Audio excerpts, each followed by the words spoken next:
Hello there, Aquarius. Welcome to your reading. I've got some really interesting images that came through. So, bear with me. First of all, I see this warrior couple. They're wearing what looks like medieval style, I guess, armor. So one is a woman, the other one is a man. So I don't know if they're romantically involved, but they're kind of standing next to each other. The man, he has like a broadsword, one of those big swords that you have to hold with two hands, and the woman, she's got a smaller sword, and the other hand has like a shield, and they're surrounded by people that wants to, I guess, kill them. And then, there are two of them. Their backs are to each other. They're like trying to protect each other, but also fight off the people that have encircled them. So I see like 8 or 9 people circling around them. And so it flashes to this tunnel of light. So I guess like they must have perished. And then I see the same two people, the man and the woman, but the woman is wearing in modern day clothes. She's wearing what looks like a business suit, and she looks like she could be a secretary or a paralegal. There's a lot of documents and files on her desk. And then she's sitting down at her desk, and the man is standing up, and he's wearing a suit. And he seems to be like her boss or something like that. And he's telling her, he's giving her details about a very, very important case, and then she's taking notes. So right away when I saw this, I almost feel like many of you might be in a relationship where it's a reincarnational, where there might have been, a shared past life situation. And what I feel is there is residual energies from those past lives that are carried over to this lifetime. And the first thing that I felt was this very intense, life or death type of a situation, where if you were in that past life where you were, fighting with each other against your enemies or whatever, there's an element here about, having a tremendous amount of trust that the other person has your back, having a tremendous amount of trust that the other person is not going to, stab you in the back and leave you for dead and save their own skin. So I feel like some of you are in that type of a relationship where there is an immense, immense, immense amount of trust that you have with one another. And going to the other image where it's almost like a boss subordinate type of a relationship, there might be a little bit of a power dynamics or power struggles in the relationship, where one person feels like they make the executive decisions and then the other person has to obey, or one person feels like they're in more of a subordinate role and they have to cater to the other person. So that's what I'm feeling here. And I feel like those energies are carried over into your present relationship. Okay, so for those who are in a relationship and that resonates with you, what I feel is, on the one hand, when we are reunited with a soul, especially somebody that we shared a past life, love relationship with, it can feel very magical. It can feel like, you talk to this person for 5 minutes and you feel like you've known them a lifetime. It can stir up a lot of passion and a lot of just indescribable magnetism. It's almost like you're drawn into each other's orbits. Okay? There might have been a lot of synchronicities, a lot of, I feel like chance encounter where you kind of run into each other, unexpectedly. There's a lot of that. And I feel like it is stemming from some type of a past life connection. I'm also seeing as well you both really inspire each other, because this past life energy is all about growth and expansion, and it's almost like there's so much trust involved in the relationship, where no matter what, you want the other person to do well, you want the other person to be happy, you want the other person to thrive, and you want the other person to survive, okay, to do well, to excel professionally. You're not threatened by the other person outgrowing you, and vice versa. They're not threatened about you outgrowing them. Two people just really want what's best for one another. And whenever I see this sense of responsibility too, and it's coming up in this card. We have here the Two of Swords. Agreeing to disagree. Okay, this is like kind of like that stalemate. It's almost like that truce. Okay, we're not going to, aggravate each other. We're not going to continue to, argue over this. We can agree to disagree. So I feel that there's a sense of, that yin yang energy, that male female, I guess like opposite, where the two of you are very, very different from each other, but together you know how to harmonize the energies, you know how to make things work. And despite your differences, there is a great degree of trust here. The reason I brought that up is because those images came out really strongly. And I feel for some of you, even if it's not a love, work, relationship partner, I feel like you're having some type of a chance encounter with somebody that you've known before in a previous lifetime, where you really needed to depend on each other in order to survive. And no matter what, there was so much trust and faith and like that sense of personal responsibility to one another. So it's like a very beautiful type of an energy. But at the same time, past life energies can keep us very stuck, okay? Ways of doing, patterns of behaving, all of those things can be a little bit restrictive. That's what I'm sensing. So breaking away from that, and a lot of people do past life regression so that they know what challenges they face in their past life and how that has really affected them in this lifetime, or how that has created very it's almost like unexplained phobias or unexplained fears or cycles of behaving, so that they can break those cycles. So I feel like this past life snippet that I'm seeing is hopefully allowing some of you to kind of leave it in the past and try to move forward, okay? And what's coming out very strongly for me is it's almost like, if you are in that lifetime where you're fighting off like 8 other people, you're not in that survival mode, fight or flight mode anymore. And so you have to kind of be strategic about using the resources that are around you in order to make the situation a little bit more harmonious. Okay? So that's what I'm getting. What's coming in for you, especially for, this month? I have here the Princess of Wands, and this is in the traditional Rider-Waite deck. This is more like the Page of Wands.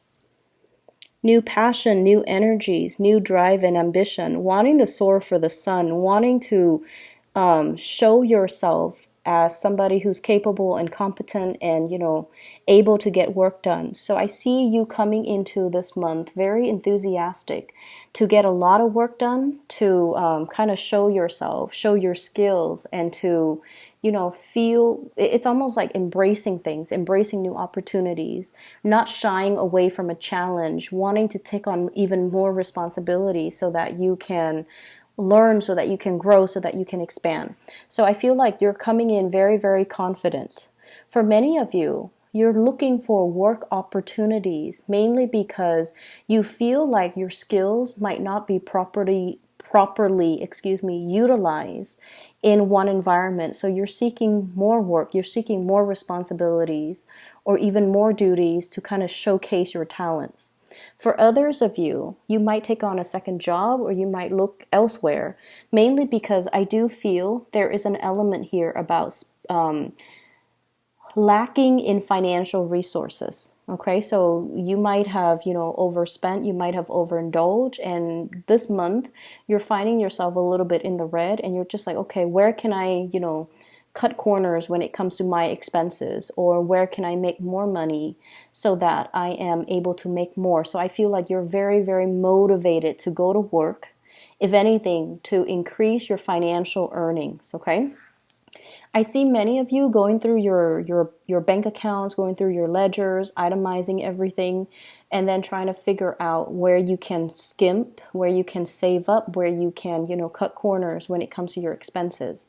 So a little bit of fears when it comes to your finances, when it comes to moving money around from the savings account to the checking account and things like that.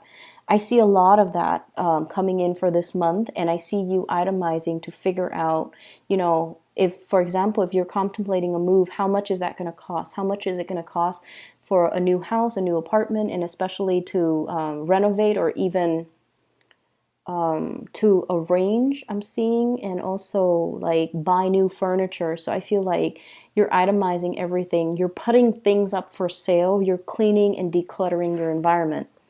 There's a little bit of stress coming through for this month. I feel like there's a lot of electronic communication coming back and forth. So I feel many of you are putting things up for sale, or you are doing something where you're selling things electronically and you have a lot of buyers. Okay, so like they're coming in and asking you, like possibly even reducing the price. Can you, rather than, so for example, if you're selling something for $50, they're like, can you give it to me for $40? So there's this constant back and forth.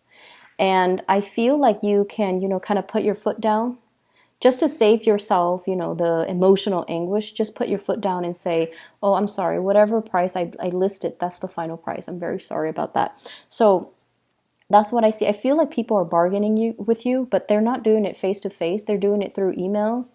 And it just seems like it's a drawn out process. So they would ask you a question, and it's not until the next day that you respond to them. And then the next day they respond to you. So it feels like it drags on for more than a week when you just want to get these items out of your space. That's what I'm feeling here. So I see a lot of cleaning up, decluttering, which is good. I feel like it's going to put much needed, resources back in your pocket. So traveling light, decluttering your environment, cleaning things up, I feel like it's going to be very fruitful, okay? What I also have as well, this is the Nine of Cups, okay? This is a card about emotional fulfillment, getting your wishes met. And when I saw this cup, you know how... I don't know how to describe this, but you know how some people, they arrange, like for New Year's, for example, or like at a wedding, they arrange all the champagne glasses almost in a pyramid, and then they pour the champagne from the top cup, and then it trickles down to all the other ones. That's what I'm feeling. And Aquarius, one of the habits that you have is in order for you to feel completely happy, you feel like everything has to be perfect. Everything, like it's almost like I can only be happy if all of my ducks are in a row. I can only be happy if all the areas of my life are perfectly balanced, okay? So work has to be perfect. I have to love my job. My relationship has to be perfect. On top of the work being perfect, I have to be with my soulmate. And then on top of work and my love life being perfect, I have to have groups of friends or, group associations that are really emotionally fulfilling. And then on top of that, family situation has to be perfect. So everything in your life you feel like has to be at its best in order for you to say, I'm happy. And I feel like there's a little bit of a fallacy when we look at things in that way. It makes us too perfectionistic.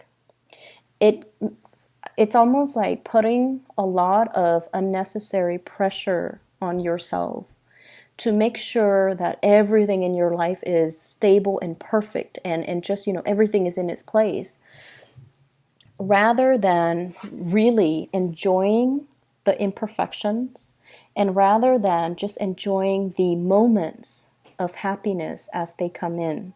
So I see almost this obsessive need from your end, not only to control things, Four of Pentacles, it's the Miser card, but also you're trying so hard to exact perfection in all areas of your life, and you're not giving yourself a break. You're trying so hard to be everything to everybody, and you're not giving yourself the time to just be you. You're measuring, I guess, like your ideals of happiness as being, this total state of completion where everything is neat and orderly and perfect. And you're putting a lot of unnecessary pressure on yourself. I feel like many of you have become aware of this, and you're shifting to a place where you are more welcoming when it comes to, the organized chaos. Like you're welcoming it, and you're okay with that. And so what I feel in terms of this spread overall, when it comes to your advice, is this is a square, right? It is very, very stable.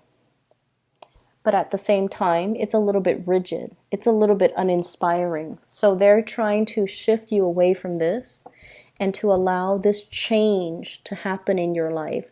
A change that is a little bit more open-ended. Change that is also a little bit more like organic. Okay?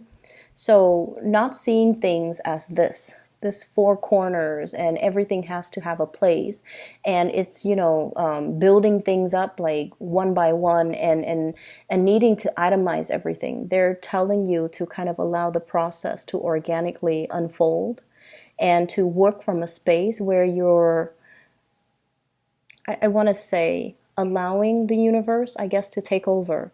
What I really like about this card and this symbol of Jupiter. Jupiter is the planet of luck and expansion, okay?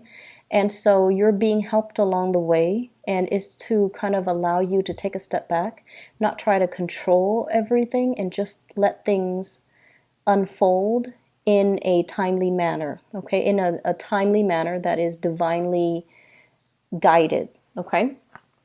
So aside from that, the other thing that I'm picking up here is let's talk about the relationship partner or whoever it is that is heavily on your mind that you are thinking about. We have here the Eight of Wands. This is a very non-traditional deck, okay? And what I feel is, for some of you, the Eight of Wands is, the fast, swift communication. In this deck, the energy is a little bit different.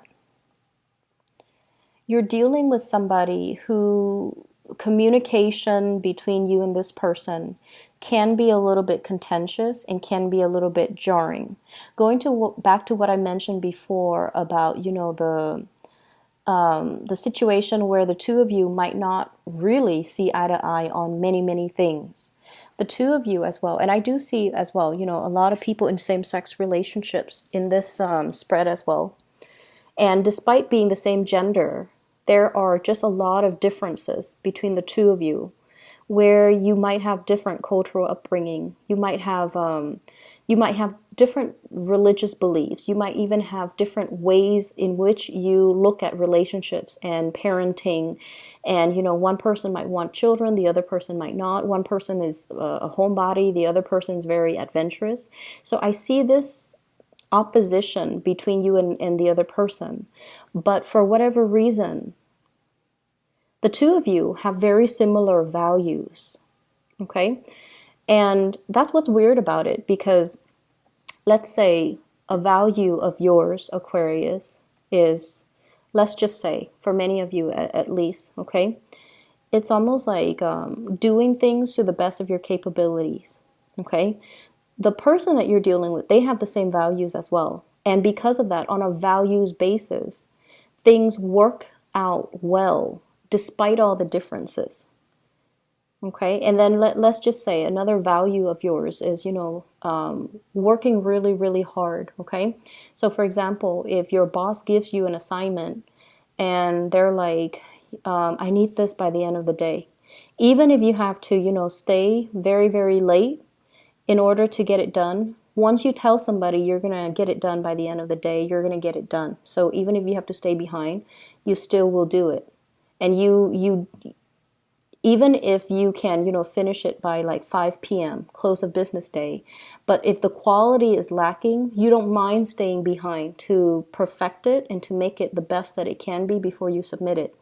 And I feel like your partner has the same type of mentality. And when two people have the same types of values, it basically means that despite all the differences, despite all the ideological, clashes, despite the religious differences, despite the cultural differences, things can still work because you have the same values. And that's what I'm seeing here. I see for some of you, your happiness, and this is something you're very afraid of. I see for some of you, you feel like your happiness has to come at somebody else's expense.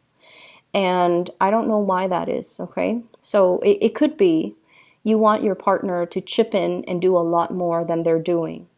But at the same time, you feel guilty about asking. It's almost like some of you are, once again, running yourself ragged, trying to be so perfect, trying to keep the house afloat, trying to keep your professional life moving, and trying to, keep the kids clean and fed and clothed and, put to bed. And then trying to balance out, making the time to see all of your friends.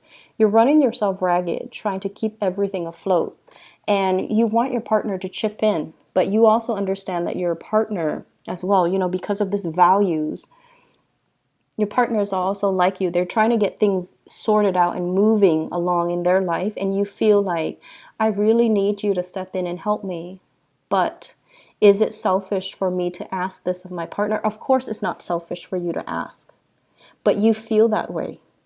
And so your happiness does not have to come at anybody's expense. I feel like that is a mentality or a false paradigm that you're taking on because you're so self-sufficient most of the time that you feel it shows weakness or it shows a lack of being able to be on top of things when you have to ask somebody for help. Okay, and I feel like it is within your right and it is something that you deserve. You have to be able to be open and honest with your partner. So it's okay to ask for help. And then this image about your happiness is coming at somebody else's expense. So I have here 9 of Swords and then 9 of Cups, trading one for the other. Some of you might be in a relationship with somebody who is already in another relationship. And if they were to leave that person in order to be with you, because like I said, there's some type of a past life energy here. It is really, really strong. So they're feeling this draw or this really magnetic, almost like electrifying lightning bolts. Okay, electrifying pull towards you. And you feel like my happiness is coming at somebody else's expense. They have to leave somebody in order to be with you. And there's a lot of guilt about that because with the Aquarius person, you don't want things to happen at anybody else's expense. You feel like it's not fair and you feel almost like, yes, you want this, but at the same time, you would feel really, really bad that somebody else is losing out on something in order for you to win something. That's what it feels like to me. So I see this inner conflict within you about not accepting something that you really, really, really want because it's coming at the expense of somebody else. Okay? The person that you're dealing with, I have here the Moon. A really strong, almost like telepathic, mutual understanding between two people where emotionally you're definitely on the same page. This is a really balanced card when it comes to the imagery in this deck. It's almost like long distance, and despite the distance, the two of you are still very, very much spiritually connected. Okay, and once again, this is a very, very strong past life type of a connection that I'm seeing here, where there's a big sense of responsibility, not wanting to hurt one another, not wanting, it's like a mutual understanding where we have each other. And then I also feel like the communication might oftentimes be a little bit kinetic. It seems very ADD to me. It's like you can talk about every topic under the sun. And then within like a 5-minute conversation, things start here and they veer off to a very, very different direction. So it's like you can talk about family, you can talk about work, you can talk about, your car, you can talk about your pets, and then you can like veer off on really, really tangential topics. So I feel like everything is being discussed, a lot of communication going back and forth between you and the partner or whoever it is that you're dealing with. I'm also seeing as well, you're giving a lot more communication than they're giving back. And I feel like they might feel a little bit overloaded. Okay, so that's what I'm sensing. It's almost like you're bombarding them with way too much communication, and they're still trying to figure out how to answer your first question, and you've already shot them like 3 other questions. So I feel like it would be better if you slow down when it comes to the communication, so that it allows the two of you to understand each other fully and to discuss one topic at a time, thoroughly and completely, before you move on to another topic. Does that make sense? So I feel like there's a lot of communication, but when it comes to substantial communication, I feel like you guys are just like scratching the surface, and you're not talking about things thoroughly enough in order to resolve, or in order to fully express or fully explore that topic before you completely move on. Okay? So slow down the communication a little bit, asking the other person more follow-up questions so that you understand where they're coming from, because I feel like they feel a little bit overwhelmed. They're like still trying to figure out the first part, and you're already, 3, 4, 5 steps ahead of them. And I feel like they feel a little bit overwhelmed. Okay? Your partner is going through some major transformative changes in their love life as well. And what I mean is, if in the past they've just been like going through the motions, doing what is expected of them, doing what is culturally expected of them, or what is, socially expected of them. So for example, if they are a male and they're in their 30s, they're just like, okay, by the time I'm in my 30s, I need to be established with a career so that I can get married, so that I can, have a kid when I'm 35, because by the time I'm 40, it's going to be too old. That's what I feel is going through your partner's head. This is somebody who's very stable, who's very reliable, and I feel like they're very strong as well. They seem like very well-rounded, and they feel like they're very family-oriented. I'm seeing this rainbow here, and it's almost like that completion. Okay, everything is like under the rainbow. So I feel like it's somebody who's very, very family-oriented. And so they've been going through the motions as to what's expected of them. And I feel like it's not until the past 2 years where they kind of stopped themselves and to look at, am I doing this because it's making me happy, or am I doing this because it's expected of me?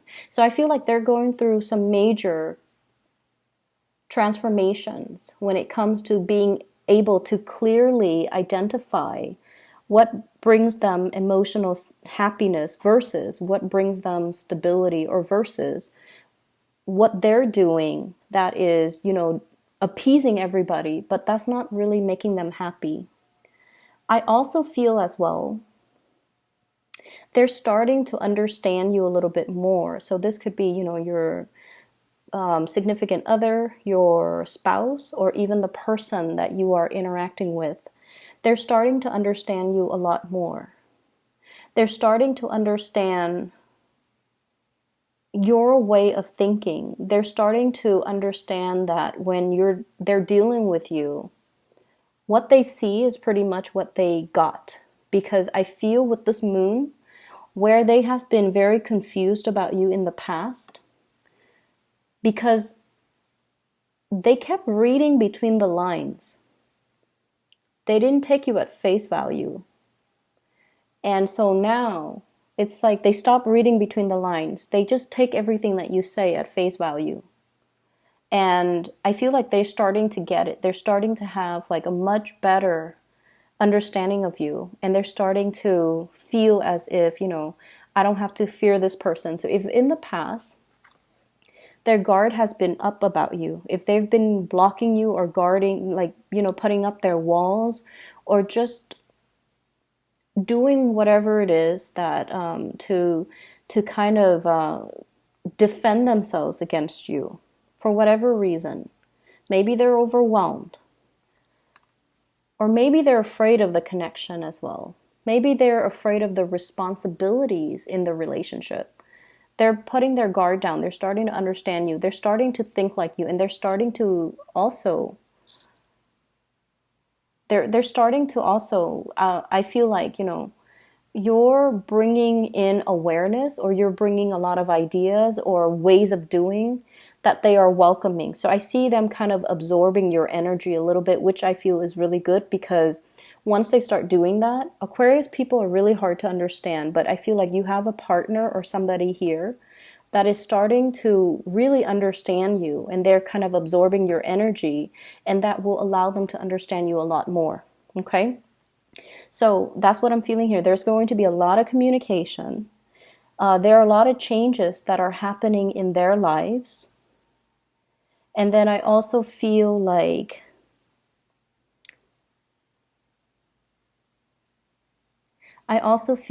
whatever has been troublesome or problematic about the communication in the past, now there is some type of it's almost like a peace offering here. A peace offering, okay? A stalemate. We don't have to fight. We can agree to disagree. But I feel like they're taking more of your energy with the suit of swords, and they're starting to understand you.